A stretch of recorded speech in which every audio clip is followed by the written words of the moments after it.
En la boda de mi hijo, sus suegros se burlaron de mí delante de 650 invitados, señalándome y diciendo: «Mira esa basura, esa es su madre». No sabían que yo era multimillonaria. Me llamo Carmen Salas, tengo 68 años, y en la que debería haber sido la noche más feliz de mi vida, aprendí lo cruel que puede ser la gente cuando cree que eres inferior a ellos. Antes de seguir, quiero preguntarte algo. ¿Desde dónde estás viendo esto ahora mismo? ¿Qué hora es donde estás? Me encantaría saber que no estoy sola al compartir esta historia. Si estás escuchando, tómate un momento para darle me gusta a este video, compártelo con alguien que necesite escucharlo, y suscríbete para no perderte lo que sucede a continuación, porque lo que estoy a punto de contarte cambió mi vida para siempre. Ahora, déjame llevarte de vuelta a aquella tarde de junio en Marbella, Andalucía. El salón real brillaba como sacado de un sueño. Cortinas doradas colgaban de techos de 6 metros, rosas blancas del tamaño de platos de cena reposaban en jarrones de cristal en cada mesa, orquídeas importadas bordeaban los pasillos, sus pétalos tan perfectos que casi no parecían reales. Todo el lugar olía a perfume caro y flores frescas. Esto no era solo una boda, era una declaración, una ostentación de riqueza tan grandiosa que incluso el aire se sentía más pesado, como si cada respiración costara dinero. 650 invitados llenaban el espacio, multimillonarios, políticos, socialites que vivían para momentos como este, donde podían ser fotografiados con sus vestidos de diseñador y hablar de quién llevaba qué y quién se sentaba dónde. Y yo estaba sentada en la mesa 36. Déjame explicarte lo que significa la mesa 36. En una boda como esta, es la mesa cerca de la puerta de salida. La mesa donde ponen a la gente que realmente no quieren, pero se sienten obligados a invitar. La mesa tan lejos de la sección familiar, que podrías estar en un edificio diferente, mientras la familia de la novia se sentaba al frente y al centro, bañada en flashes de cámaras y brindis con champán. Yo me sentaba en la esquina trasera, prácticamente escondida detrás de una columna decorativa. Llevaba un vestido sencillo, nada elegante. Lo compré en unos grandes almacenes hace 2 años, y lo había usado en otros 3 eventos desde entonces. Mis zapatos eran unas viejas bailarinas que había reparado 2 veces, porque las suelas se despegaban. Mi bolso tenía una correa deshilachada que había cosido con un hilo que no combinaba del todo. No parecía que perteneciera allí, y la gente lo notó. En el momento en que entré, sentí las miradas. Mujeres con vestidos de seda me miraban. Luego, susurraban entre ellas. Hombres con trajes, a medida me miraban de arriba a abajo, como si intentaran averiguar quién era yo y por qué estaba allí. Me dije a mí misma que no importaba, me dije a mí misma que estaba allí por mi hijo, Álvaro, que su felicidad era lo único que importaba, que el número de asiento, los susurros y las miradas no significaban nada mientras él sonriera. Pero sí importaba, porque a medida que avanzaba la noche, los susurros se hicieron más fuertes. 3 mujeres en la mesa de al lado ni siquiera se molestaron en bajar la voz. «Parece que vino en autobús», dijo una de ellas, ajustándose la pulsera de diamantes en la muñeca. «Esa es su madre». «¿En serio?», añadió otra, sorbiendo champán como si las palabras no cortaran el aire como el cristal. «Con razón está sentada tan atrás». Se rió la tercera, mantuve la cabeza baja, me alisó el vestido. Me concentré en mi respiración, tratando de ignorar el calor que subía por mis mejillas. Esta era la boda de mi hijo. No iba a montar un espectáculo, no iba a avergonzarle. Pero luego empeoró, mucho peor. El padre de la novia, Carlos Montero, subió al escenario con su esposa, Diana. Eran el tipo de gente rica que llevaba su dinero como una armadura. El vestido de Diana probablemente costaba más que la mayoría de los coches de la gente. El reloj de Carlos brillaba bajo las luces del salón de baile, pesado y dorado e imposible de ignorar. Tomó el micrófono, su voz resonando por la sala. «Buenas noches a todos. Qué hermosa noche para celebrar el amor». La multitud aplaudió, las copas tintinearon. Todos sonrieron. La mirada de Carlos recorrió el salón de baile, observando el mar de invitados brillantes. Parecía orgulloso, satisfecho, como un rey inspeccionando su reino. Y luego sus ojos se posaron en mí. Su sonrisa vaciló por un segundo. Sus labios se curvaron en algo que ya no era del todo una sonrisa. Era más bien asco. Se inclinó hacia su esposa, Diana, todavía sosteniendo el micrófono demasiado cerca de su boca, y fue entonces cuando lo dijo: «Mira esa basura. Esa es su madre». El micrófono captó cada palabra. Cada una de ellas resonó por el salón de baile. Por un momento, la sala quedó en silencio. Luego empezó la risa, primero suave, algunas risitas de la gente más cercana al escenario, luego más fuertes, más seguras, como si se hubiera dado permiso para burlarse de la mujer del vestido barato sentada en la mesa 36. Rebeca, la novia, mi futura nuera, soltó una carcajada, no una nerviosa, no de las que se escapan antes de que puedas detenerla. No, fue genuina. Como si hubiera estado esperando este momento, como si humillarme fuera parte del entretenimiento de la noche. Mi hijo Álvaro estaba a su lado con su smoking. Él lo oyó. Sé que lo hizo porque nuestras miradas se encontraron a través del salón de baile. Esperé a que dijera algo, a que diera un paso adelante, a que le dijera a Carlos que eso no era aceptable, que yo era su madre y merecía respeto. Pero no lo hizo, simplemente apartó la mirada. Y en ese momento, algo dentro de mí se rompió, no en silencio, no suavemente. Se hizo añicos.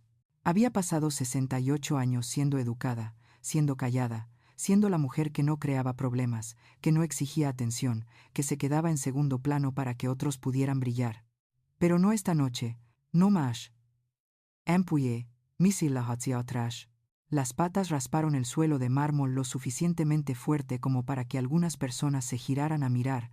Probablemente pensaron que me iba, que me escabulliría avergonzada, desaparecería por la puerta de salida detrás de mí y les dejaría disfrutar del resto de su noche perfecta. Se equivocaban. Me puse de pie, mis manos temblaban, pero mis piernas estaban firmes, y empecé a caminar directamente hacia el escenario. El salón de baile quedó en silencio mientras me movía entre la multitud. No el tipo de silencio cómodo, el tipo en el que todos se detienen a mitad de frase, a mitad de risa, a mitad de sorbo de champán, porque algo inesperado está sucediendo, y nadie sabe qué hacer al respecto. 650 pares de ojos me siguieron. Podía sentir sus miradas como calor en mi piel. Algunas personas parecían confundidas, otras parecían divertidas, como si estuvieran viendo un programa de comedia y esperando el desenlace. Algunas parecían avergonzadas por mí, sus caras enrojeciendo mientras fingían revisar sus teléfonos, pero seguí caminando, un pie delante del otro, pasando las mesas cubiertas de seda, pasando los centros de mesa que probablemente costaban más que mi factura mensual del supermercado, pasando a los invitados que se habían pasado toda la noche, actuando como si yo no existiera. Mi corazón latía tan fuerte que podía oírlo en mis oídos. Pero no me detuve. Mientras caminaba, los recuerdos inundaron mi mente. Pensé en la noche en que murió mi esposo.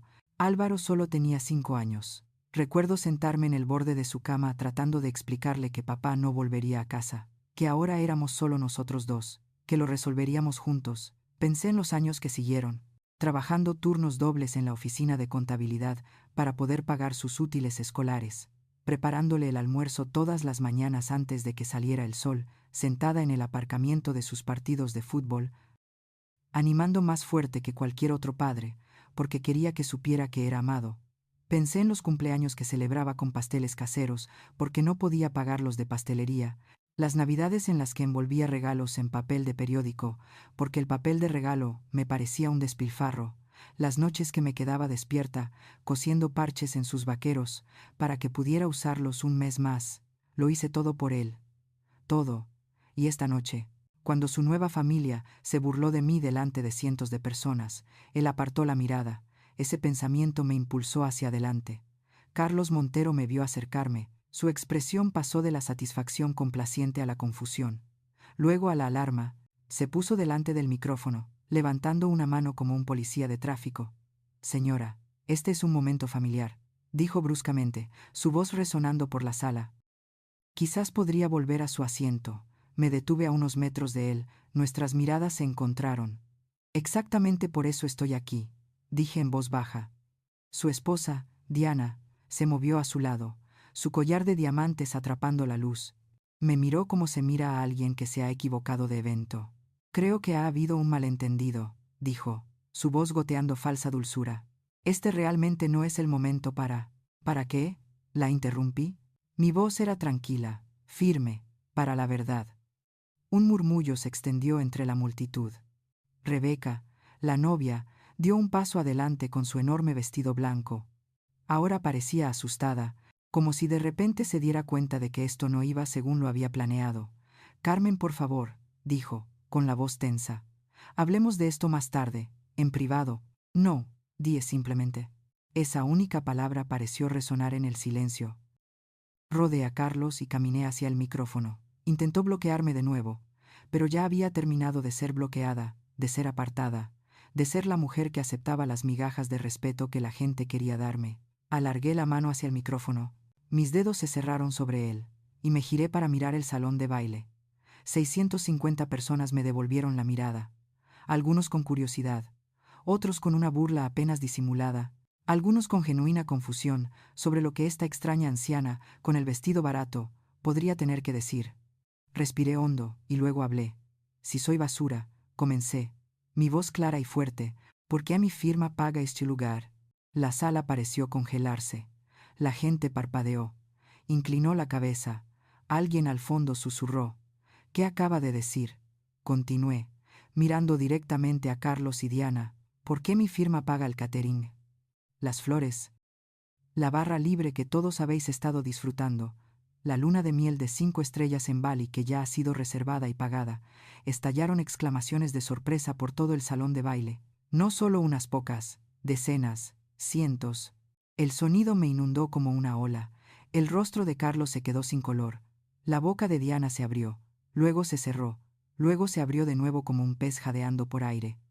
Rebeca tropezó hacia atrás, casi cayendo con la cola de su vestido.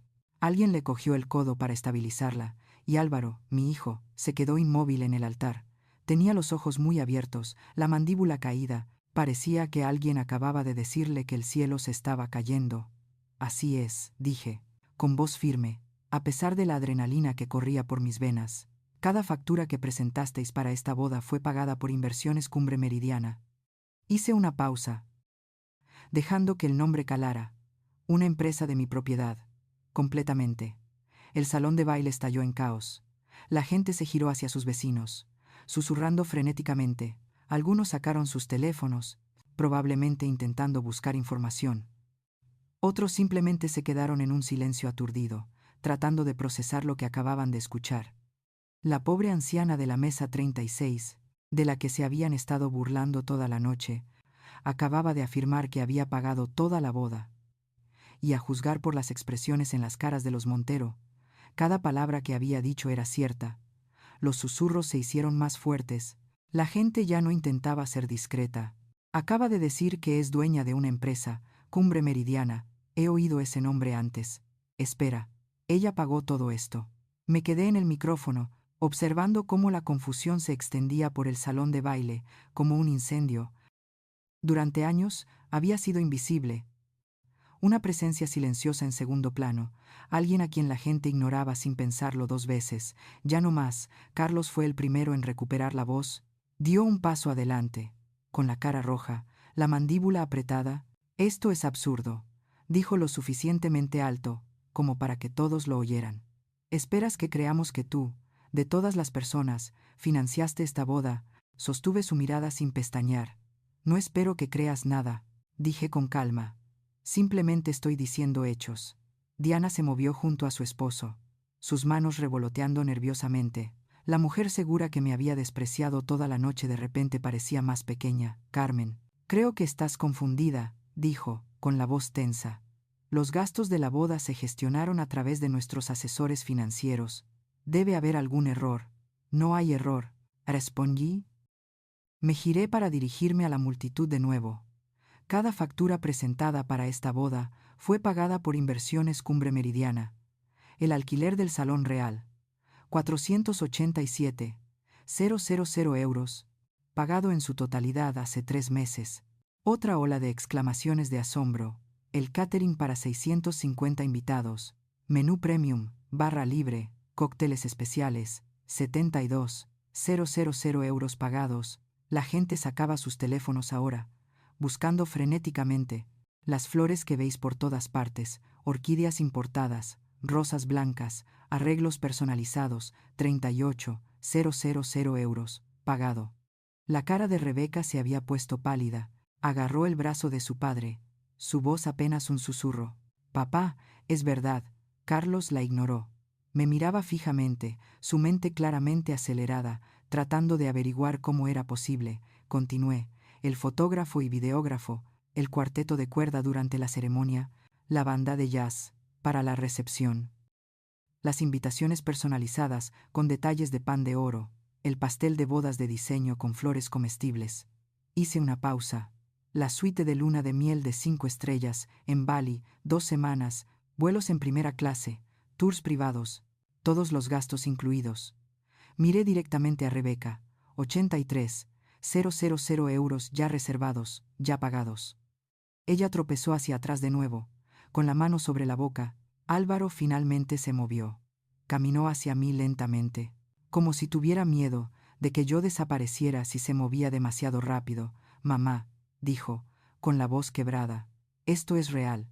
Miré a mi hijo, al niño que había criado sola, al joven por el que lo había sacrificado todo, la persona cuya felicidad siempre me había importado más que la mía. Sí, dije simplemente, es real. ¿Pero cómo?, preguntó. No entiendo. Nunca dijiste nada. Nunca mencionaste. Lo sé, dije. El salón de baile se había quedado completamente en silencio ahora. Todos escuchaban, observaban, esperando la explicación que diera sentido a lo que estaban oyendo. Una mujer con un vestido plateado cerca del frente habló, su voz incierta. «¿Pero por qué no se lo dirías a nadie? ¿Por qué ocultarlo?» «Porque», dije, volviéndome hacia el micrófono, no quería reconocimiento, no quería crédito, no quería que nadie me tratara de manera diferente por el dinero. Miré a los Montero. Quería ser juzgada por quien soy, no por lo que tengo. La ironía no pasó desapercibida para nadie. Carlos se aclaró la garganta, tratando de recuperar el control de la situación. «Incluso si lo que dices es cierto», dijo, con un tono defensivo, «¿por qué pagarías de forma anónima? Eso no tiene ningún sentido». «Tiene todo el sentido», respondí. «Álvaro me pidió ayuda. Me dijo que tu familia quería una boda que se ajustara a vuestro estatus social, pero que no estabais dispuestos a contribuir a menos que se cumplieran ciertas condiciones». El rostro de Diana se sonrojó. Él vino a mí, continué, y me preguntó si había alguna manera en que pudiera ayudar. Así que lo hice a través de mi empresa. «¿Pero por qué no nos lo dijiste?», preguntó Rebeca, con la voz temblorosa. «¿Por qué?». «Mantenerlo en secreto». La miré con atención. «Porque no quería que vuestra familia pensara que esperaba algo a cambio. No quería que os sintierais obligados conmigo. Quería que te casaras con mi hijo porque le amabas, no porque su madre tuviera dinero». El peso de esas palabras se posó sobre la sala. Álvaro estaba llorando ahora, las lágrimas corrían por su rostro. «Mamá, no tenía ni idea», dijo. «Pensé que los Montero cubrían la mayor parte. Pensé que tu contribución era solo». Se quedó en silencio, dándose cuenta de lo poco que había preguntado en realidad, de lo fácilmente que había aceptado la narrativa sin cuestionar de dónde venía realmente el dinero. Un hombre con un smoking cerca de la barra gritó: «¿Cómo sabemos que dices la verdad? Cualquiera puede afirmar que es dueño de una empresa». «Pregunta justa», dije. Metí la mano en mi viejo bolso, el de la correa deshilachada, y saqué un trozo de papel doblado. Lo había llevado conmigo esta noche, sin saber si lo necesitaría. Pero una parte de mí se había preparado. Lo desplegué lentamente. «Esta es una copia de la confirmación de la transferencia bancaria para el pago del lugar, autorizado por Inversiones Cumbre Meridiana. Firmado por C. Salas». Lo levanté. «La sociedad limitada está registrada a mi nombre. Soy la única propietaria y firmante autorizada. Cada pago realizado para esta boda pasó por cuentas que yo controlo». Carlos me arrebató el papel de la mano. Sus ojos lo escanearon frenéticamente. Su cara pasó de roja a blanca en segundos. «Esto no puede ser», murmuró. «Pero lo era». Diana negaba con la cabeza. Su cabello cuidadosamente peinado comenzaba a soltarse. «Recibimos correos electrónicos de confirmación», dijo débilmente. «Pensamos que la sociedad limitada era parte de nuestra red financiera. Nunca se nos ocurrió comprobarlo». «¿Por qué lo harías?», dije suavemente. «Asumiste que alguien como yo no podría tener esa cantidad de dinero. Me juzgaste por mi ropa, mis zapatos, mi número de asiento. La verdad flotaba en el aire, innegable. Rebeca habló de nuevo, su voz apenas audible. Carmen, no entiendo. Si tienes todo ese dinero, ¿por qué vistes como? Se detuvo, pero el daño ya estaba hecho. ¿Cómo qué? Pregunté. Como alguien a quien no le importa impresionar a la gente, como alguien que valora la comodidad por encima del estatus, miré alrededor del salón de baile. La riqueza no me define, nunca lo ha hecho. Construí mi empresa en silencio, invertí con cuidado, viví de forma sencilla, no porque tuviera que hacerlo, sino porque elegí hacerlo. Mi voz se hizo más fuerte. Pero esta noche, todos vosotros también hicisteis una elección, elegisteis burlaros de mí, reíros de mí, tratarme como si fuera menos que humana, porque no encajaba en el papel que esperabais. Carlos intentó una vez más salvar el momento. Todo esto es muy dramático, dijo, forzando una sonrisa, pero seguramente podemos discutir esto en privado después de la recepción. No, dije. Esa palabra de nuevo, sencilla, final, lo estamos discutiendo ahora, delante de todos los que se rieron, todos los que susurraron, todos los que pensaron que eran mejores que yo. Me volví hacia mi hijo por última vez. Álvaro, pagué esta boda porque te quiero, porque quería que tuvieras el día que soñabas. Pero nunca más me quedaré en silencio mientras la gente me trata con falta de respeto. Él asintió, incapaz de hablar, y luego les di la verdad que todos habían estado evitando. Mi empresa vale más de 3.000 millones de euros. Soy propietaria de propiedades comerciales en toda Andalucía.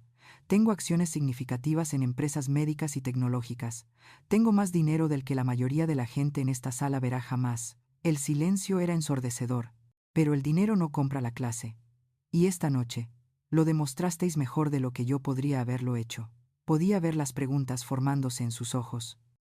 La misma pregunta que siempre surge cuando la gente descubre la verdad sobre alguien que creían conocer: ¿cómo construyó una mujer con ropa de tienda de descuento un imperio multimillonario? ¿Cómo se volvió tan extraordinaria alguien tan corriente? Déjame llevarte de vuelta al principio, a cuando yo era solo una niña que crecía en Tomares, Sevilla, mucho antes de que todo esto existiera. Nací en 1957. Mi padre trabajaba en la construcción. Mi madre limpiaba casas para familias ricas en el barrio de Triana. No teníamos mucho, pero lo que teníamos era honesto, ganado con sudor y disciplina, y el tipo de trabajo que deja callos en las manos. Mis padres me enseñaron dos cosas que moldearon todo lo que vino después. Primero, el dinero no es malo, la pobreza sí. La pobreza te atrapa, te limita, te dice lo que puedes y no puedes soñar. Segundo, la gente que tiene dinero no siempre es la que lo merece, y la gente que lo merece no siempre es la que lo tiene. Esas lecciones se quedaron conmigo. Conocí a mi esposo, David, cuando tenía 23 años. Era ingeniero para una pequeña empresa de tecnología en Sevilla, inteligente, amable y completamente desinteresado en presumir. Nos casamos en un juzgado con 2 testigos, sin lugar elegante, sin flores importadas, solo amor y una promesa de construir algo juntos. Tuvimos a Álvaro 3 años después. David era un padre maravilloso, de los que llegaba del trabajo y enseguida se tiraba al suelo a jugar con su hijo, de los que leía cuentos antes de dormir con voces divertidas, de los que hacía tortitas con forma de dinosaurio los sábados por la mañana. Murió cuando Álvaro tenía 5 años. Un accidente de coche, rápido, sin sentido, el tipo de tragedia que no viene con advertencias ni segundas oportunidades. Un momento, tenía un compañero, un futuro, un plan. Al siguiente, tenía un niño de preescolar que no paraba de preguntar ¿cuándo volvería papá? Y una cuenta bancaria que no duraría 6 meses. Tenía 29 años, viuda con un hijo pequeño, y absolutamente ni idea de cómo iba a sobrevivir. Pero lo hice. Conseguí un trabajo en una pequeña empresa de contabilidad en Tomares. Nada glamuroso. Procesaba facturas, gestionaba hojas de cálculo, ayudaba a pequeños empresarios a presentar sus impuestos. El sueldo era modesto, pero estable. Cada mañana dejaba a Álvaro en el colegio. Trabajaba 8 horas, lo recogía, preparaba la cena, le ayudaba con los deberes y lo acostaba. Luego me quedaba despierta hasta tarde aprendiendo sobre inversiones, leyendo libros sobre bienes raíces, estudiando las tendencias del mercado que la mayoría de la gente ignoraba. No tenía el lujo de correr riesgos, pero tampoco tenía el lujo de quedarme a salvo, así que encontré un punto intermedio.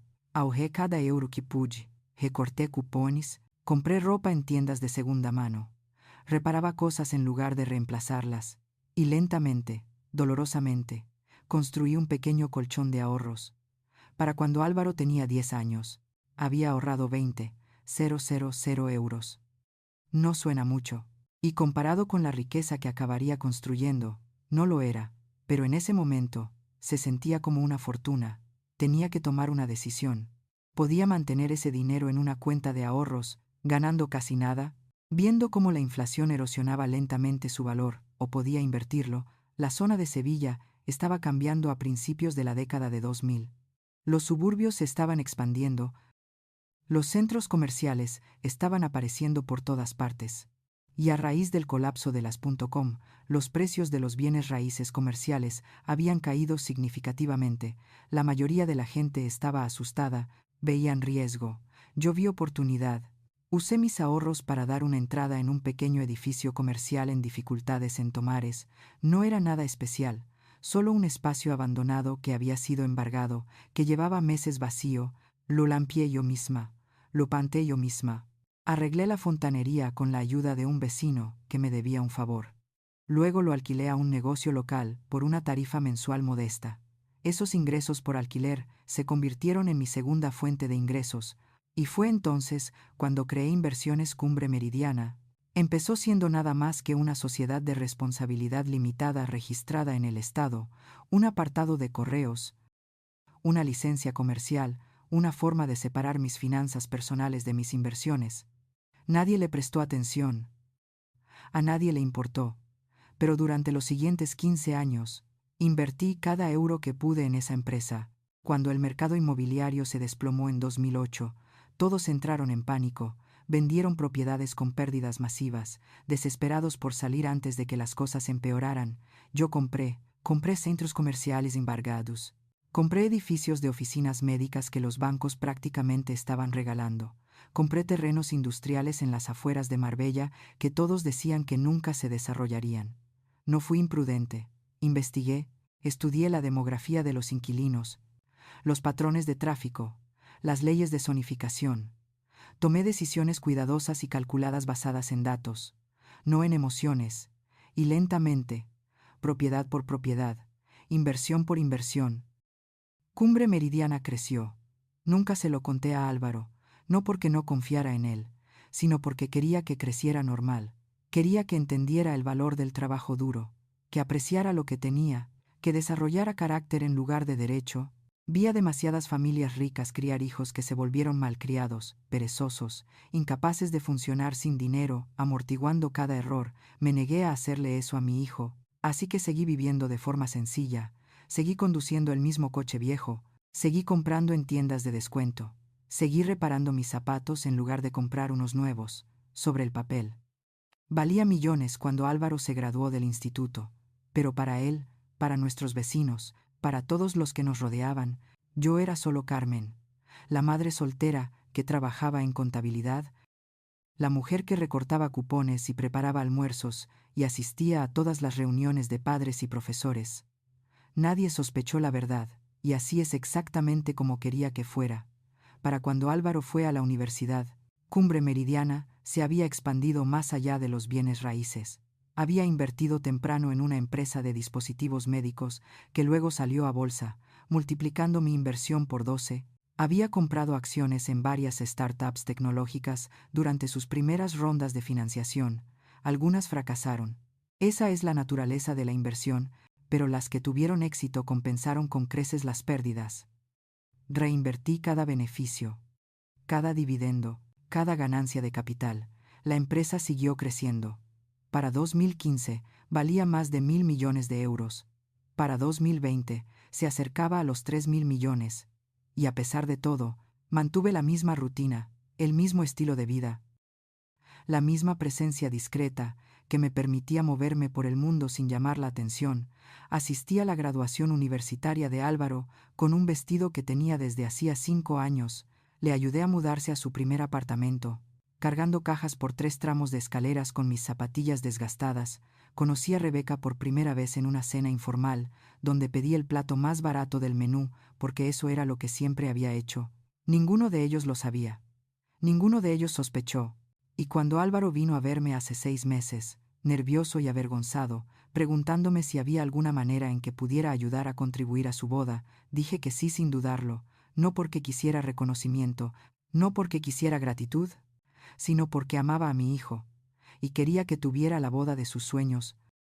Así que hice arreglos para que Cumbre Meridiana se encargara de todos los pagos de forma discreta, anónima, a través del agente registrado de la empresa, protegiendo mi identidad personal de cada factura, cada contrato, cada proveedor.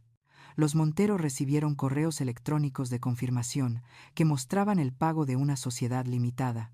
Asumieron que era parte de su propia red financiera.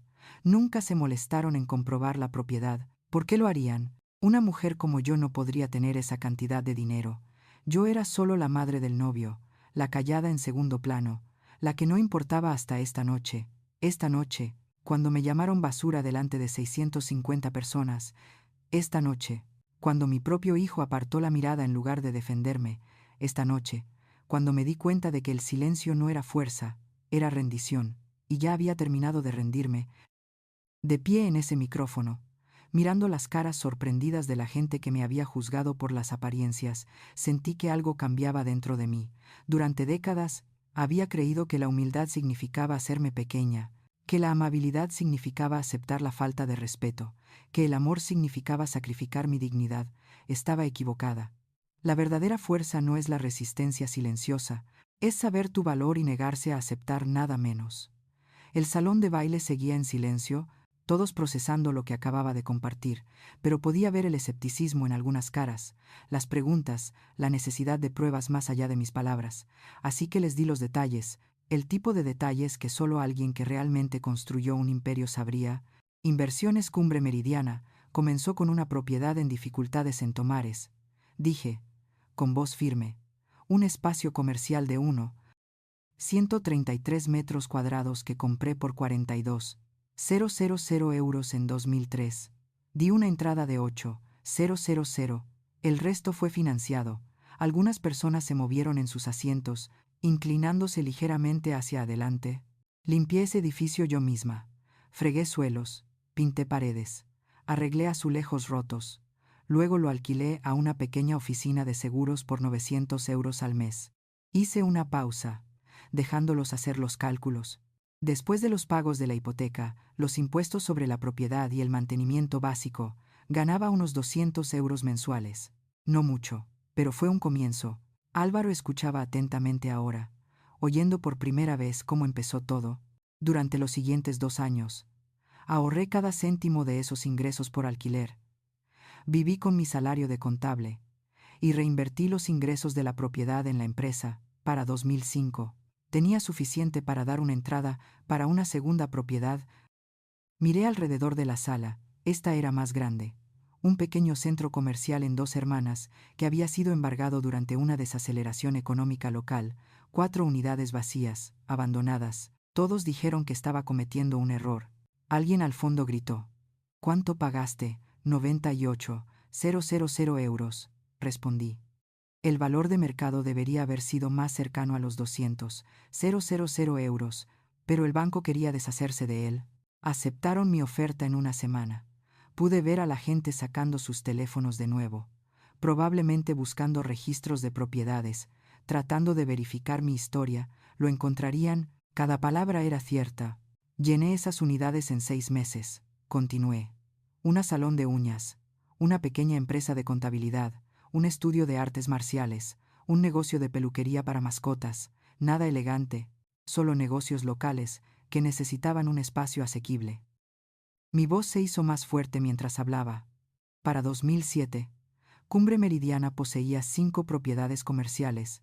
Los ingresos por alquiler eran suficientes para que pudiera dejar mi trabajo en la empresa de contabilidad y gestionar la empresa a tiempo completo.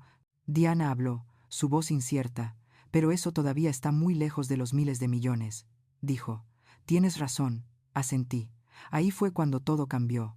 Respiré hondo, recordando el miedo y la emoción de esos años. En 2008, la crisis financiera golpeó. El mercado inmobiliario colapsó. Los precios de los bienes raíces comerciales cayeron un 40, a veces un 50%. La gente estaba aterrorizada. Los bancos estaban quebrando. Las cuentas de jubilación estaban desapareciendo. La sala estaba completamente concentrada en mí. Ahora vi algo diferente. Vi propiedades que se vendían a una fracción de su valor real. Vi el pánico creando oportunidades. Carlos frunció el ceño, claramente incómodo con la dirección que tomaba esto. Pedí prestado contra mis propiedades existentes. Dije, tomé riesgos calculados y compré edificios de oficinas médicas en Marbella, almacenes industriales en Mijas, pequeños centros comerciales en Estepona. Contaba con los dedos mientras hablaba. Entre 2008 y 2012, Cumbre Meridiana adquirió 23 propiedades. La mayoría de la gente pensó que estaba loca. Dijeron que el mercado nunca se recuperaría. Sonreí ligeramente. Se equivocaban.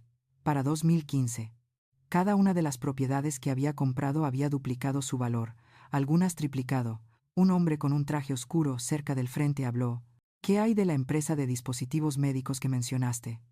Buena memoria, dije. En 2010. Un amigo de mi antigua empresa de contabilidad me habló de una startup que desarrollaba herramientas quirúrgicas mínimamente invasivas. Buscaban inversores iniciales. Hice una pausa. Invertí 50,000 euros por una participación del 5% en la empresa. La mayoría de la gente me dijo que era demasiado arriesgado, que los dispositivos médicos tardan años en desarrollarse e incluso más en ser aprobados. Los ojos de Álvaro se abrieron de par en par. Estaba empezando a entender la magnitud de lo que había construido. La empresa salió a bolsa en 2016, dije. Mi inversión inicial valía 6 millones de euros. Los jadeos resonaron de nuevo por el salón de baile. Vendí la mitad de mis acciones y reinvertí los beneficios en otras oportunidades, startups tecnológicas, empresas de atención médica, proyectos de energía verde. Miré directamente a Carlos. Para 2018. Inversiones Cumbre Meridiana gestionaba una cartera valorada en más de 1.000 millones de euros. Bienes raíces en toda Andalucía, participaciones en 12 empresas diferentes, inversiones estratégicas en mercados emergentes. Su rostro se había puesto pálido. Y lo hice todo en silencio, continué. A través de la estructura de la sociedad limitada, mi nombre aparecía en los documentos públicos, cada propiedad se mantenía bajo empresas subsidiarias, cada inversión se procesaba a través de la sociedad holding principal. Rebeca recuperó la voz. ¿Pero por qué mantenerlo en secreto? ¿Por qué no se lo dijiste a Álvaro? ¿Por qué no se lo dijiste a nadie? Me volví hacia ella. Porque en el momento en que la gente sabe que tienes dinero, todo cambia. Te tratan de manera diferente. Quieren cosas de ti. Hacen suposiciones sobre quién eres basándose en números de una cuenta bancaria. Mi voz se suavizó. Quería que Álvaro construyera su propio carácter, que trabajara duro porque importaba, no porque estuviera esperando una herencia, que eligiera una pareja que lo amara por quien es, no por lo que tiene su familia. El peso de esas palabras se posó sobre la sala. También lo mantuve en privado para protección legal. Añadí, la estructura de la sociedad limitada protege mis activos personales, proporciona privacidad, me permite tomar decisiones comerciales sin escrutinio público. Una mujer con un vestido azul habló. Entonces, cuando las facturas de la boda fueron pagadas por Cumbre Meridiana, los proveedores simplemente asumieron que era una empresa legítima. Exacto, dije. La empresa tiene un excelente crédito, un sólido historial de pagos, cuentas comerciales profesionales. Cuando se presentaron las facturas, se pagaron puntualmente y en su totalidad a través de transferencias bancarias estándar. Miré a los Montero. Vuestros asesores financieros vieron los correos electrónicos de confirmación, vieron pagos provenientes de una sociedad limitada establecida. Nunca lo cuestionaron porque no tenían motivos para hacerlo. En su mundo, familias como la vuestra usan sociedades holding todo el tiempo con fines de privacidad y fiscales. Carlos finalmente recuperó la voz. Entonces, estás diciendo que nos dejaste creer que estábamos manejando las finanzas. Os dejé creer lo que quisisteis creer, respondí con calma. Nunca reclamé el crédito. Nunca exigí reconocimiento. Simplemente pagué las facturas cuando Álvaro pidió ayuda. La verdad era innegable ahora. Para el año pasado, Cumbre Meridiana valía más de 3.000 millones de euros, dije. 900 millones en bienes raíces comerciales. 2.000 millones en acciones en varios sectores. 700 millones en activos líquidos y reservas de efectivo. el resto en inversiones más pequeñas y oportunidades emergentes. Miré alrededor del salón de baile una vez más. Y la mujer a la que llamasteis basura, de la que os reísteis, la que estaba sentada en la mesa 36 como si no importara, hice una pausa, ella lo construyó todo, cada euro, cada propiedad, cada inversión. Mi voz se volvió suave pero firme, y lo hizo sin la ayuda de nadie, sin la aprobación de nadie, sin que nadie lo supiera. El silencio que siguió fue absoluto. Finalmente lo entendieron. La pobre anciana de la que se habían burlado era una de las personas más ricas de la sala, y había estado allí todo el tiempo. Alguien entre la multitud finalmente hizo la pregunta que estaba en la mente de todos: si tienes todo ese dinero, ¿por qué aceptaste pagar la boda en primer lugar?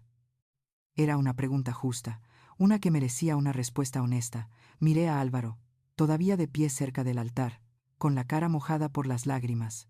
Porque hace 6 meses, mi hijo vino a mí con un problema, dije. Álvaro cerró los ojos, recordando claramente esa conversación. Era un martes por la noche en diciembre, continué. Se presentó en mi casa, inesperadamente. Le preparé la cena como siempre hacía: espaguetis con salsa casera, pan de ajo, nada elegante. Pude ver el recuerdo reflejado en su rostro.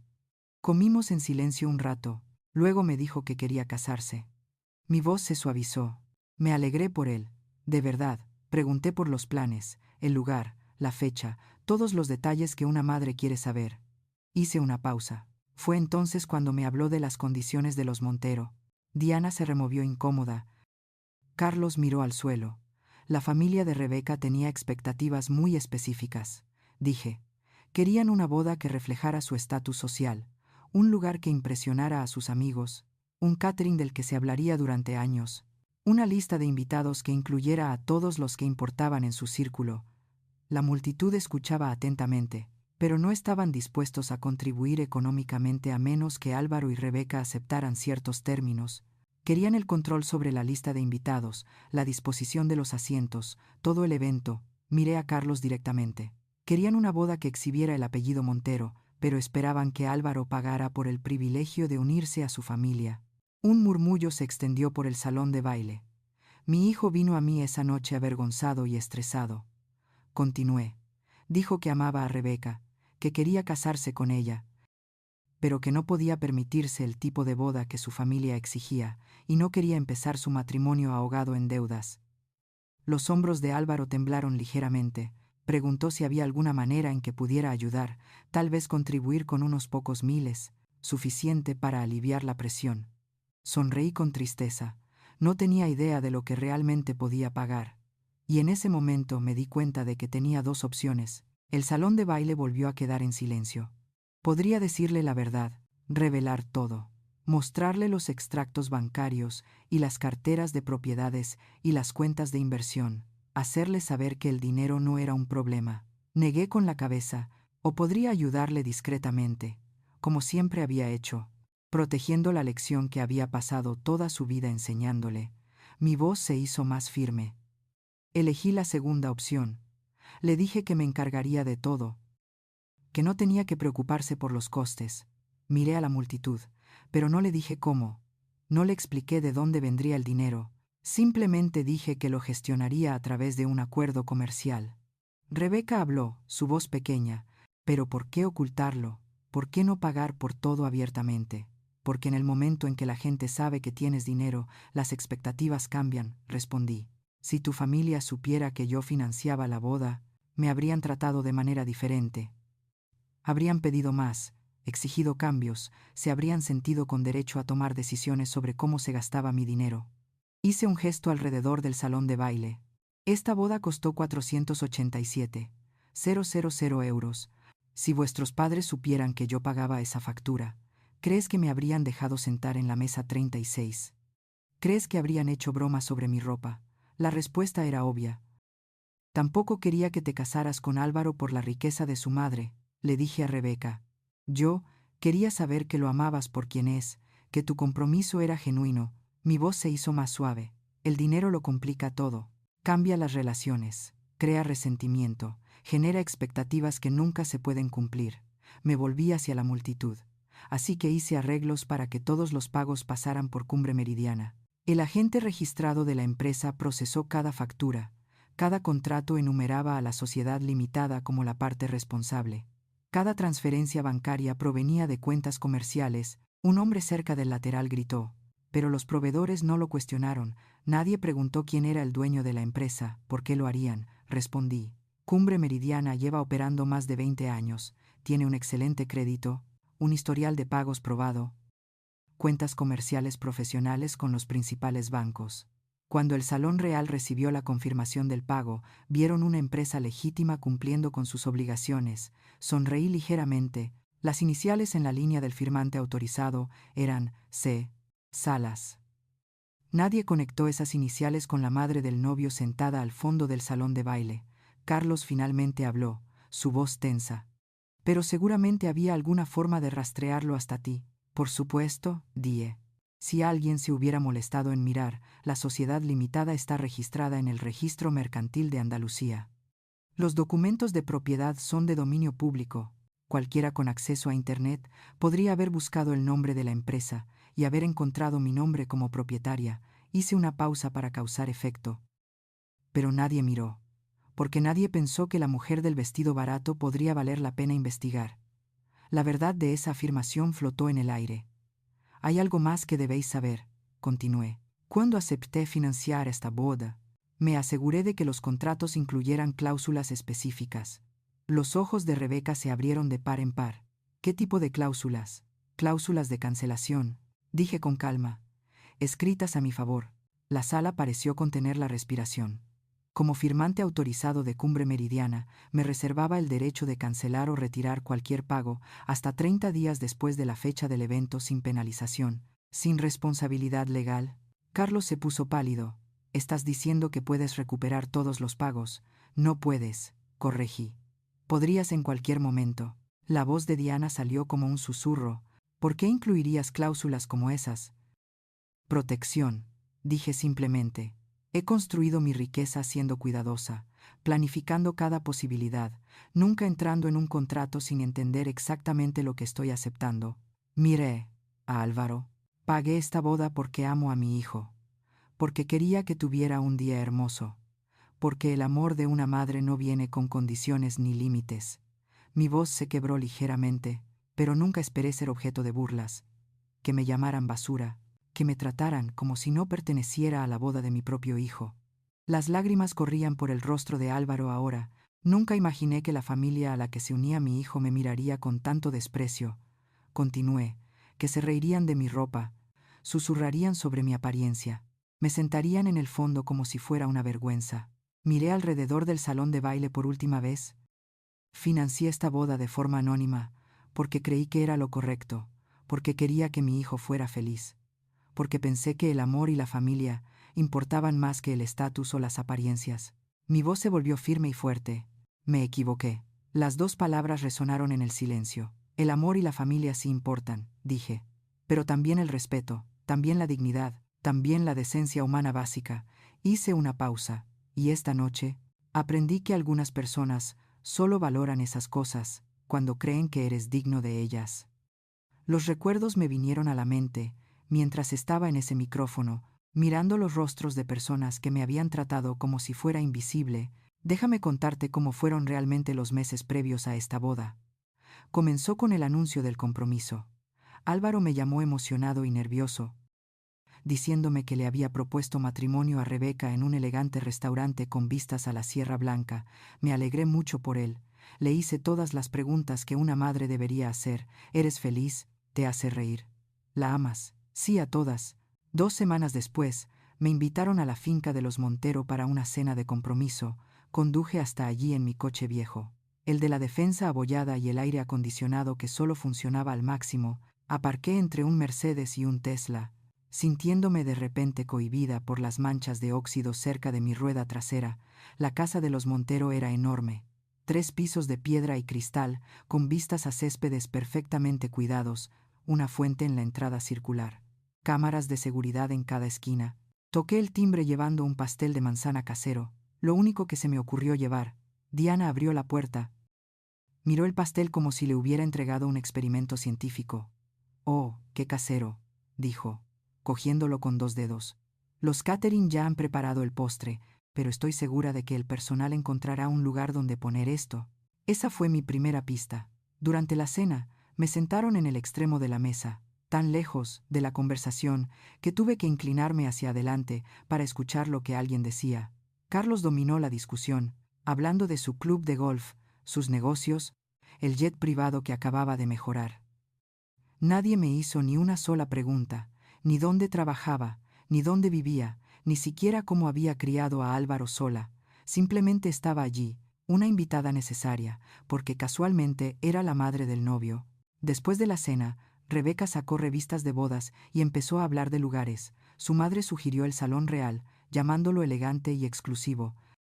Álvaro parecía nervioso.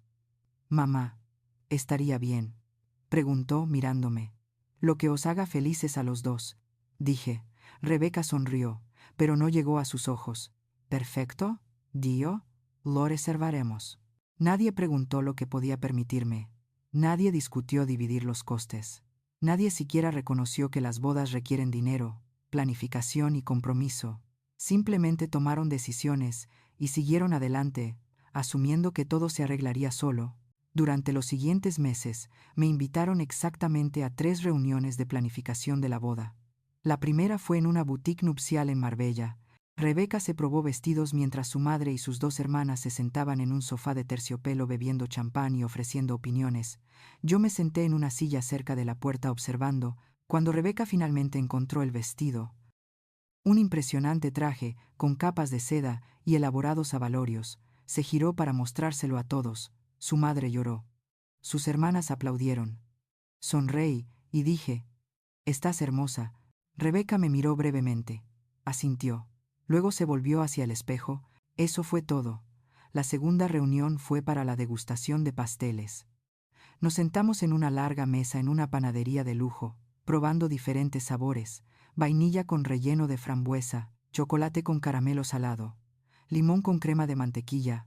Diana y Rebeca discutieron cada opción en detalle, debatiendo cuál se vería mejor en las fotos, cuál preferirían sus invitados.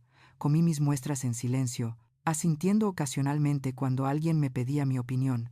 Al final, Rebeca eligió un pastel de 5 pisos con pan de oro comestible y flores frescas. 4.000 euros. Anunció el pastelero. Rebeca ni siquiera pestañeó, simplemente firmó el contrato y se lo entregó a su madre para que lo procesara. Me pregunté quién pensaban que estaba pagando todo esto. La tercera reunión fue para la disposición de los asientos. Nos reunimos en la casa de los Montero, extendiendo un gran diagrama del salón de baile sobre la mesa de su comedor. Rebeca y Diana tenían tarjetas codificadas por colores para cada invitado. Organizándolos por importancia y relación, observé cómo colocaban a los miembros de la familia en mesas cerca del escenario, a los amigos cercanos en las mesas circundantes, a los socios comerciales y conocidos, llenando las secciones intermedias. Luego Rebeca cogió una tarjeta con mi nombre, dudó, mirando a su madre. Diana miró el gráfico, luego a mí, luego de nuevo al gráfico. La mesa 36 debería funcionar, dijo casualmente, cerca de la parte de atrás. Así tendrá fácil acceso a la salida si necesita irse temprano. Se me encogió el estómago. No pensaba irme temprano, dije en voz baja. Claro que no, respondió Diana, sin mirarme. Es solo práctico. Ya sabes, por si te cansas.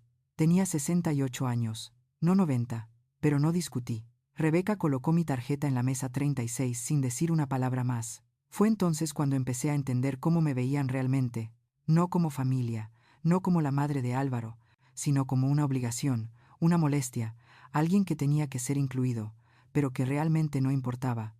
Álvaro se dio cuenta de algo, creo, pero cada vez que veía una preocupación en su rostro, Rebeca le tocaba el brazo, sonreía, desviaba su atención, y él la dejaba. Observé a mi hijo, al niño que había criado para ser amable y considerado, transformarse lentamente en alguien a quien le importaba más encajar en el mundo de los Montero que defender a su propia madre. Una tarde, aproximadamente un mes antes de la boda, le mencioné a Álvaro que me sentía un poco marginada en el proceso de planificación. «Ya lo sé, mamá», dijo visiblemente incómodo. «La familia de Rebeca es muy particular. Tienen ciertas expectativas. Y tus expectativas, Pregunté suavemente. Él apartó la mirada. Solo quiero que todos se lleven bien, no quiero causar problemas. Fue entonces cuando me di cuenta de que había elegido su bando, y no era el mío, la noche de la boda. Cuando llegué al salón real con mi vestido sencillo y mis zapatos viejos, me dije a mí misma que no importaba, que estaba allí para celebrar la felicidad de mi hijo, que mis sentimientos eran menos importantes que mantener la paz, pero luego comenzaron los susurros, las miradas, los comentarios sobre mi atuendo, mi bolso, el hecho de que había tomado un coche normal en lugar de un vehículo de lujo. Traté de ignorarlo. Sonreí a la gente que no me devolvía la sonrisa. Entablé una conversación educada con invitados que respondieron con monosílabos antes de darme la espalda. Me senté en la mesa 36 sola, observando la celebración que ocurría sin mí, y luego Carlos tomó el micrófono. Pensé que iba a dar un discurso sobre el amor, sobre la familia, sobre la alegría de unir a dos personas. En cambio, me miró y dijo esas palabras: «Mira esa basura, esa es su madre». En ese momento, algo dentro de mí se rompió, no en silencio, no suavemente. Se hizo añicos por completo porque me di cuenta de que todos estos meses, todas estas reuniones, todos estos momentos en los que me habían apartado e ignorado y tratado como si no importara, habían estado construyendo esto, nunca me habían respetado, me habían tolerado. Y ahora, rodeados de sus amigos y su estatus y su riqueza, se sentían cómodos mostrando sus verdaderos sentimientos. Pensaron que yo era impotente, pensaron que no tenía más remedio que aceptar el trato que me daban. Se equivocaron. De pie en ese micrófono con 650 personas mirándome, tomé una decisión: nunca más permitiría que nadie me tratara de esta manera. Nunca más me haría pequeña para que otros pudieran sentirse grandes. Nunca más me quedaría en silencio mientras la gente se burlaba de todo por lo que había trabajado, todo lo que había sacrificado, todo lo que había construido. Había pasado toda mi vida siendo humilde, siendo callada, siendo la persona que no creaba problemas. Pero la humildad sin respeto propio no es virtud, es rendición. Y yo había terminado de rendirme. El salón de baile seguía en silencio. Todos los ojos fijos en mí, esperaban, preguntándose qué pasaría después. Miré a Carlos y Diana, sus rostros pálidos bajo la elegante iluminación. Os dije que financié esta boda a través de Inversiones Cumbre Meridiana, dije, mi voz tranquila y clara. Os dije que cada contrato fue firmado por mí como firmante autorizado. Asintieron lentamente, sin saber a dónde iba esto. Lo que no os dije, continué, es lo que sucede a continuación. Rebeca agarró el brazo de su padre, sus nudillos blancos, respiré hondo. A partir de este momento, ejerzo mi derecho, según las cláusulas de cancelación, a retractar todos los pagos realizados por Inversiones Cumbre Meridiana para este evento. Los jadeos fueron inmediatos y ruidosos.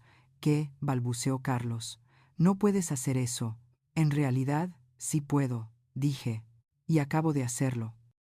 Diana dio un paso adelante, su voz subiendo. Eso no es legal. No puedes simplemente cancelar pagos después de que el evento ya haya sucedido. Sí puedo cuando los contratos lo permiten específicamente, respondí. Cada acuerdo con el proveedor incluía una ventana de cancelación de 30 días con plenos derechos de retractación.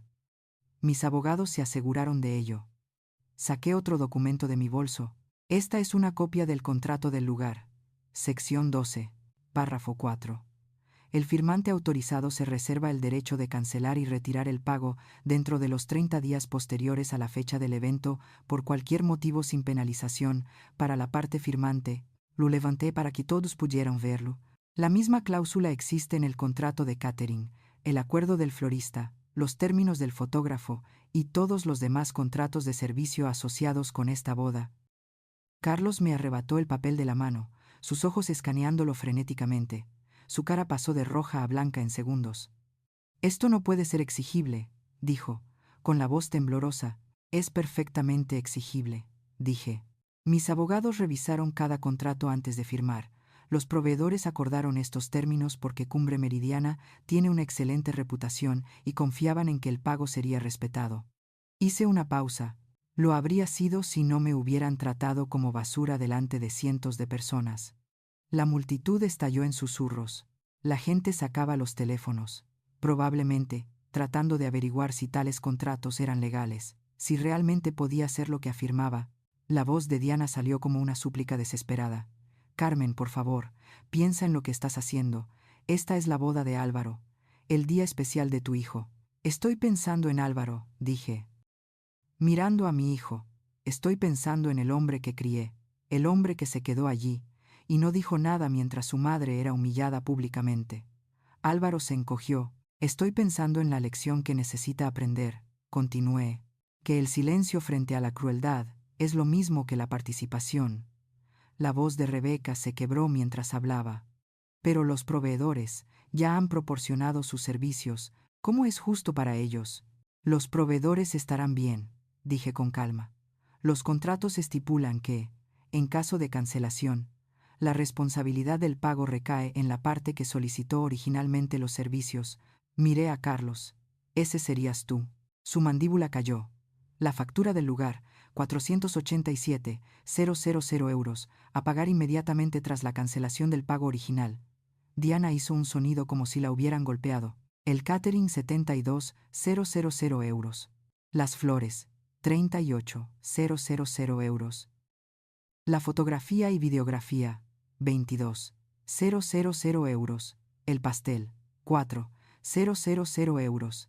Continué enumerando cada gasto, cada servicio, cada detalle que había contribuido a crear este elaborado evento. El paquete de luna de miel en Bali, 83,000 euros. Ya reservado, ya confirmado. Si queréis mantener esa reserva, tendréis que pagarla en 48 horas. Rebeca empezó a llorar, su maquillaje cuidadosamente aplicado corriéndole por la cara. Estás destruyendo todo. Sollozó. No, dije con firmeza. Simplemente estoy retirando mi apoyo. Hay una diferencia. Carlos intentó una vez más, su voz adoptando un tono suplicante que no le sentaba bien. Carmen, podemos arreglar esto. Podemos disculparnos, podemos arreglarlo. Tuviste la oportunidad de arreglarlo, dije. Cuando me viste sentada en la mesa 36, cuando escuchaste los susurros y los comentarios burlones, cuando tomaste ese micrófono y me llamaste basura. Me acerqué a él. Tomaste tu decisión. Ahora yo estoy tomando la mía. Un hombre con un traje oscuro, probablemente uno de los abogados de los Montero, se abrió paso entre la multitud. Señora Salas, le aconsejo encarecidamente que reconsidere. Esto podría resultar en importantes complicaciones legales. Me volví hacia él con calma. Tengo un equipo de abogados a sueldo. Ya han revisado cada aspecto de estos contratos. Todo lo que estoy haciendo es legal y vinculante. El abogado parecía incómodo. Aún así, la imagen de esto es, la imagen, interrumpí, ¿la imagen de qué?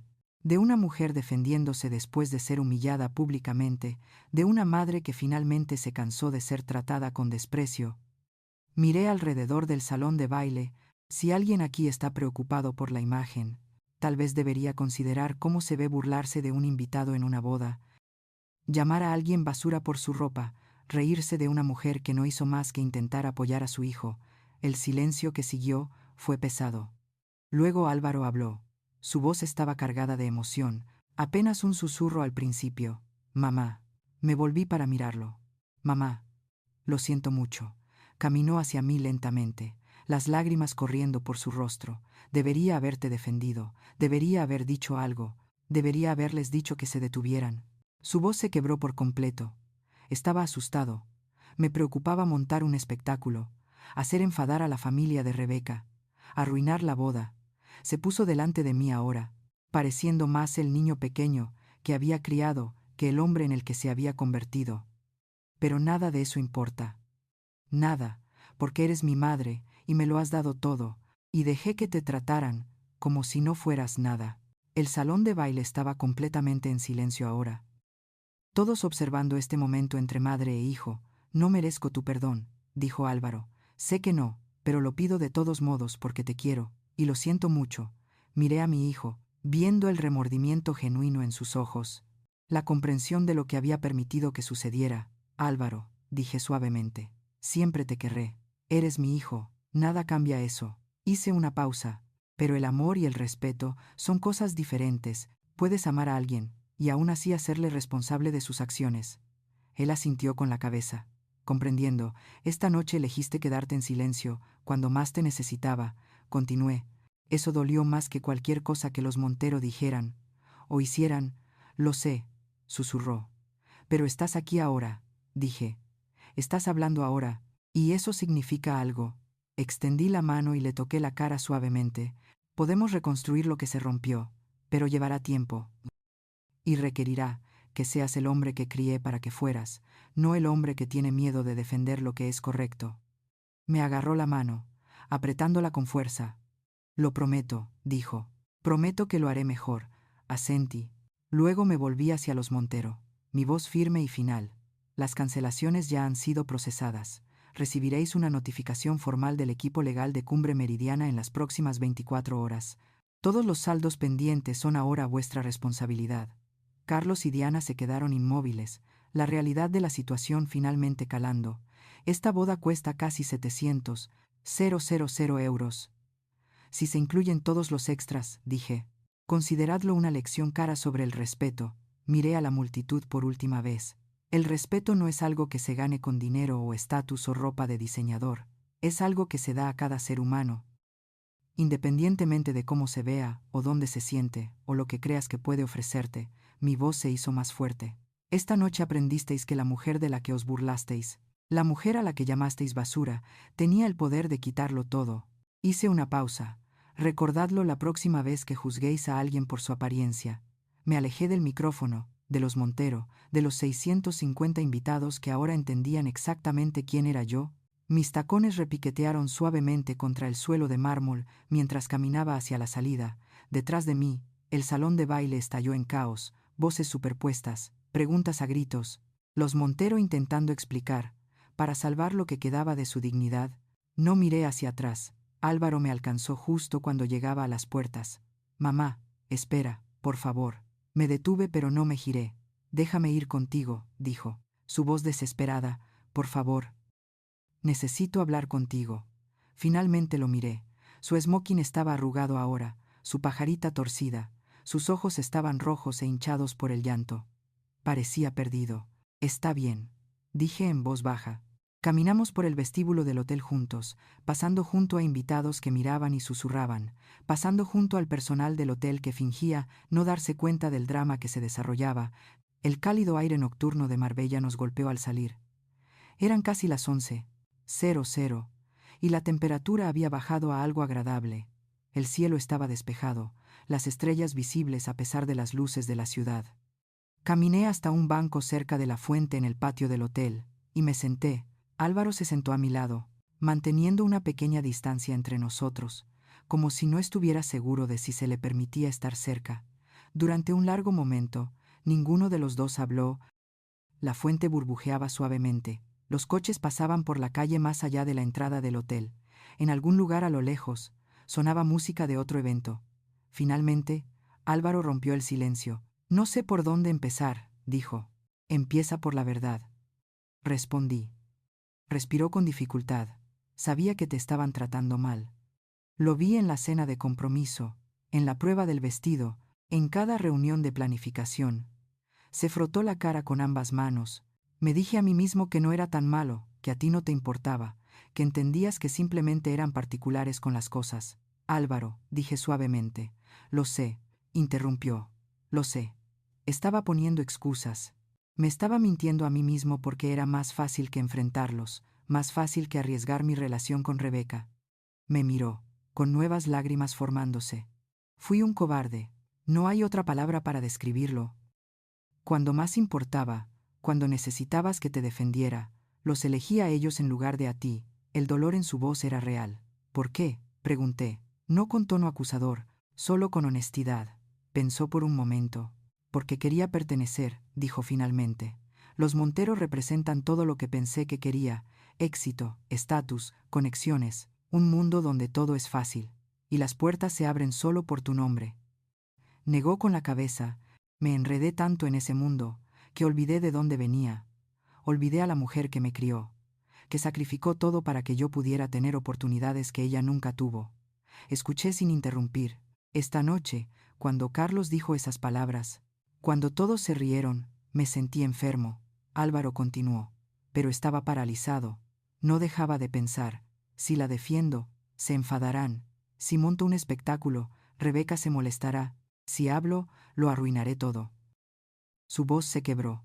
Y luego te levantaste y fuiste a ese micrófono, y mostraste más coraje en 5 minutos del que yo he mostrado en toda mi vida. Se giró para mirarme completamente. Estoy avergonzado, mamá. No por lo que revelaste sobre tu dinero, sino por lo que revelé sobre mi carácter. La honestidad de sus palabras me conmovió profundamente. Álvaro, dije, ¿sabes por qué nunca te hablé del dinero? Dijiste que querías que creciera humilde. Eso es parte, asentí. Pero hay más. Miré las estrellas.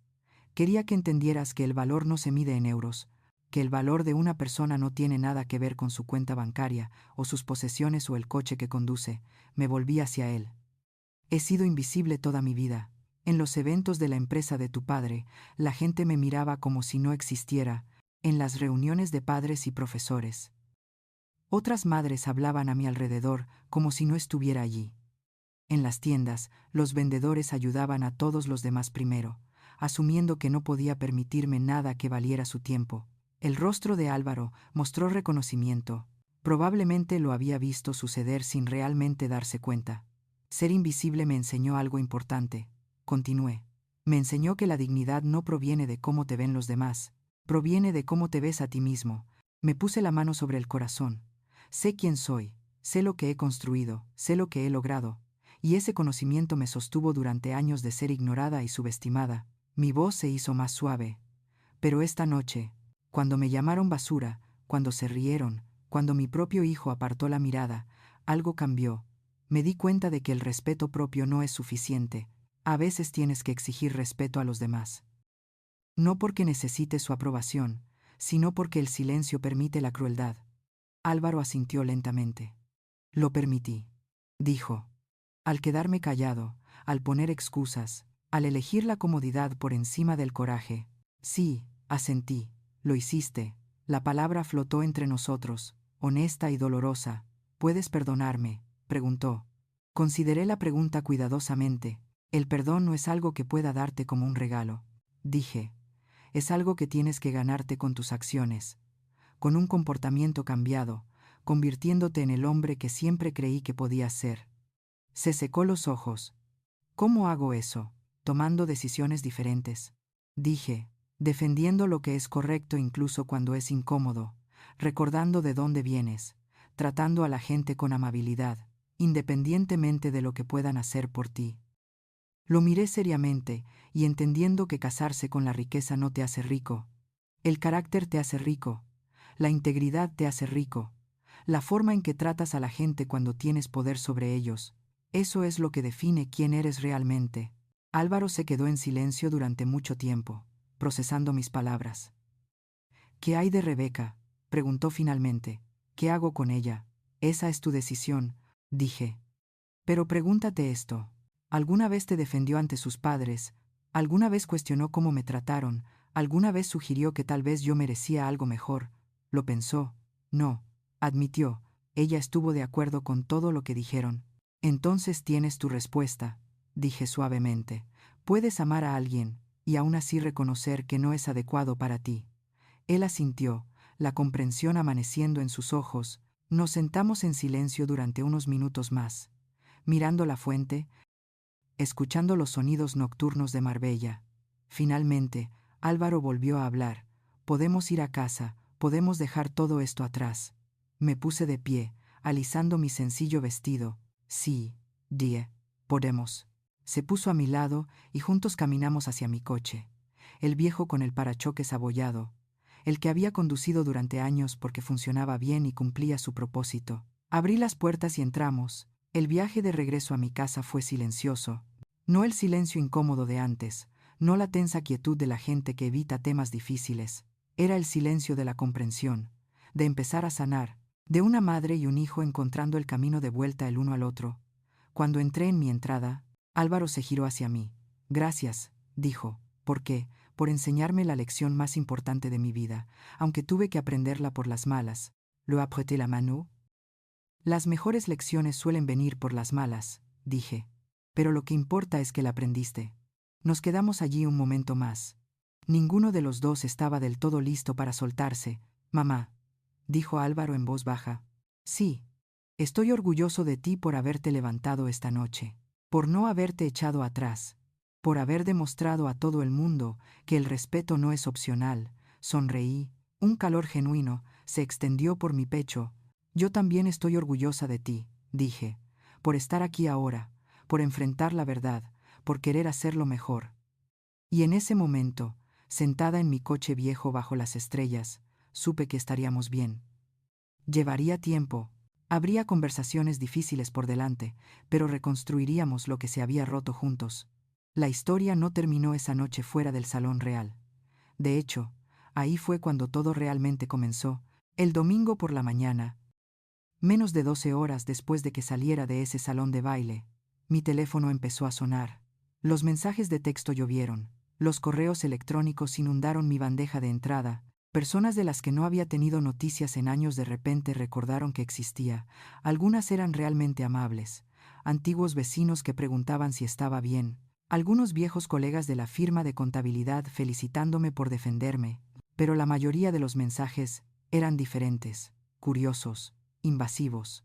Gente que quería saber si los rumores eran ciertos, si realmente era una multimillonaria, si realmente había cancelado todos los pagos para la boda de Álvaro. Ignoré la mayoría, pero la noticia se difundió de todos modos. Para el lunes, toda la alta sociedad de Marbella hablaba de ello. La historia había cobrado vida propia, creciendo con cada relato. ¿Oíste hablar de la boda de los Montero? La madre del novio es secretamente multimillonaria. Ella lo pagó todo, y luego lo retiró todo. Carlos Montero está furioso. Diana no ha sido vista en público desde entonces.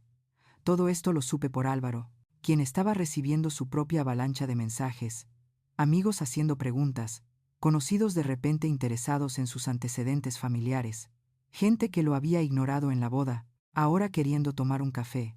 Vino a mi casa 3 días después de la boda, con un aspecto agotado pero decidido. Mamá, tengo que decirte algo, dijo mientras nos sentábamos en la mesa de mi cocina. La misma mesa donde habíamos compartido innumerables comidas, donde le había ayudado con los deberes, donde me había hablado de sus sueños y miedos. Rebeca y yo hemos terminado, dijo en voz baja. No me sorprendió, pero le dejé continuar. Después de que te fueras esa noche, ella pasó el resto de la tarde llorando y culpándote por arruinarlo todo. Dijo que eras vengativa, que destruiste su día perfecto por despecho. Negó con la cabeza. Le dije que tenías todo el derecho a hacer lo que hiciste, que el comportamiento de su familia era inexcusable, que yo debería haberte defendido desde el principio. ¿Cómo respondió ella? Dijo que la estaba eligiendo a ti por encima de ella, que de todos modos nunca encajaría en su mundo, que debería haber sabido mejor que casarse con alguien de mi origen. Las palabras no me hirieron, confirmaron lo que ya sabía. Te mostró quién es realmente, dije suavemente. Lo sé, respondió Álvaro, y estoy agradecido. Mejor aprenderlo ahora que 5 años después de casado. Extendió la mano por la mesa y me tomó la mano. Me quedaré aquí un tiempo. Si está bien. Necesito tiempo para averiguar qué sigue. Siempre serás bienvenido aquí, dije. Esta es tu casa. Durante los días siguientes se filtraron más noticias. El Salón Real confirmó que sí. Inversiones Cumbre Meridiana había financiado la boda. Y sí, los pagos habían sido retractados de acuerdo con los términos contractuales. La empresa de catering emitió un comunicado diciendo que inicialmente había sido pagada en su totalidad por una sociedad limitada y ahora estaba buscando el pago de la familia Montero, según lo estipulado en sus acuerdos de pago de respaldo. El florista, el fotógrafo, el diseñador de pasteles. Todos ellos confirmaron la misma historia. Carmen Salas, a través de su empresa Inversiones Cumbre Meridiana, lo había pagado todo, y luego lo había recuperado todo legalmente, correctamente, exactamente de acuerdo con los contratos. Carlos Montero intentó luchar. Contrató abogados que enviaron cartas amenazantes a mis abogados, alegaron que las cláusulas de cancelación eran irrazonables, que yo había actuado de mala fe, que todo era un complot. Mi equipo legal respondió con copias de cada contrato firmado, cada confirmación por correo electrónico, cada pieza de documentación que mostraba que los Montero habían acordado cada término. El caso fue desestimado antes de que llegara a los tribunales. Luego, las facturas comenzaron a llegar a la finca de los Montero. 487, 000 por el lugar, 72. 000 por el catering, 38. 000 por las flores, 22. 000 por la fotografía y videografía, 4. 000 por el pastel, cantidades menores por las invitaciones, los programas, los obsequios para invitados, el servicio de ballet, y 83. 000 por la luna de miel en Bali. Eso nunca sucedería. Un total de poco más de 700, 0 euros a pagar inmediatamente. Me enteré por conocidos comunes de que Carlos y Diana estaban luchando, liquidando inversiones, pidiendo prestado de sus cuentas de jubilación, pidiendo favores a socios comerciales. Podían permitírselo, técnicamente, tenían los recursos, pero les dolía financiera y públicamente porque todos lo sabían, todos hablaban, todos observaban cómo la familia que había construido su reputación sobre la riqueza y el estatus de repente luchaba por cubrir una factura de boda que habían asumido que otra persona estaba pagando. La humillación fue completa. Mientras tanto, volví a mi vida tranquila. Conducía mi coche viejo, compraba en las mismas tiendas, usaba la misma ropa sencilla. Nada de mi rutina diaria cambió excepto una cosa: ya no me sentía invisible. La gente me veía ahora, realmente me veía, no porque hubiera revelado mi riqueza, sino porque había revelado mi fuerza. En el supermercado, las mujeres me asentían con respeto. En la oficina de correos, el empleado que siempre me había despachado rápido de repente se tomaba tiempo para charlar. En la cafetería que visitaba desde hacía años, el barista me preguntaba cómo estaba, genuinamente interesado en la respuesta. No fue el dinero lo que cambió la forma en que la gente me trataba, fue el hecho de que me había defendido. Una tarde, aproximadamente 2 semanas después de la boda, estaba sentada en mi sala de estar, cuando alguien llamó a la puerta. Abrí y me encontré con una mujer que reconocí de la boda. Había estado sentada cerca del frente, una de las amigas cercanas de los Montero. Señora Salas, dijo nerviosamente. Siento molestarla, me llamo Rocío. La recuerdo, dije. ¿Puedo hablar con usted un momento? Lo consideré, luego me hice a un lado para dejarla entrar. Nos sentamos en mi modesta sala de estar, rodeadas de muebles que había tenido durante décadas, fotos familiares en las paredes, nada que gritara riqueza o estatus. Rocío miró a su alrededor, pareciendo sorprendida por la sencillez. Vine a disculparme, dijo. Estuve en la boda, oí lo que dijo Carlos. Vi a la gente reír. Miró sus manos. Yo no me reí, pero tampoco dije nada, simplemente me senté allí y me avergüenzo de ello. Estudié su rostro, viendo un remordimiento genuino. ¿Por qué me dices esto?, pregunté. Porque he estado pensando en ello todos los días desde entonces, dijo, en lo fácil que juzgamos a la gente, en lo rápido que descartamos a alguien basándonos en su apariencia, o dónde está sentado, o lo que lleva puesto. Me miró a los ojos. Me enseñaste algo importante esa noche. Me enseñaste que la dignidad no se trata de dinero. Se trata de saber tu valor y negarse a aceptar menos de lo que mereces. Asentí lentamente. También quería que supieras, continuó, que no todos pensaron que lo que sucedió fue divertido. Algunos de nosotros estábamos horrorizados. Algunos de nosotros hemos estado evitando a los Montero desde esa noche porque no queremos asociarnos con ese tipo de crueldad. Gracias por decírmelo, dije. Se puso de pie para irse. Luego hizo una pausa. ¿Puedo preguntarle algo? Por supuesto. ¿Cómo construiste toda esa riqueza manteniéndote tan humilde? Sonreí. La humildad no se trata de hacerte pequeña, dije. Se trata de entender que tu valor no proviene de cosas externas.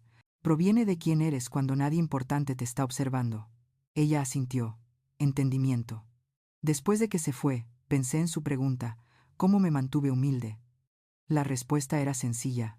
Recordé de dónde venía. Recordé las noches que l'aurai después de que muriera mi esposo. Aterrorizada de no poder mantener a Álvaro, recordé los años de sacrificio, el presupuesto cuidadoso, las elecciones entre lo que quería y lo que necesitaba.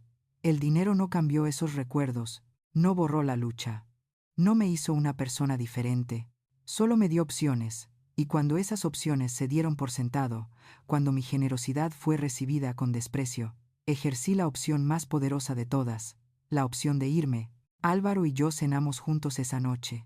Nada elegante. Solo espaguetis y pan de ajo. La comida que le había preparado desde que tenía 5 años. Mamá, dijo mientras comíamos, he estado pensando en lo que quiero hacer a continuación. Dime, quiero empezar de nuevo. Lejos de los Montero, lejos de ese mundo. Quiero construir algo significativo, algo de lo que pueda estar orgulloso. Sonreí. ¿Qué tienes en mente? Todavía no estoy seguro, admitió.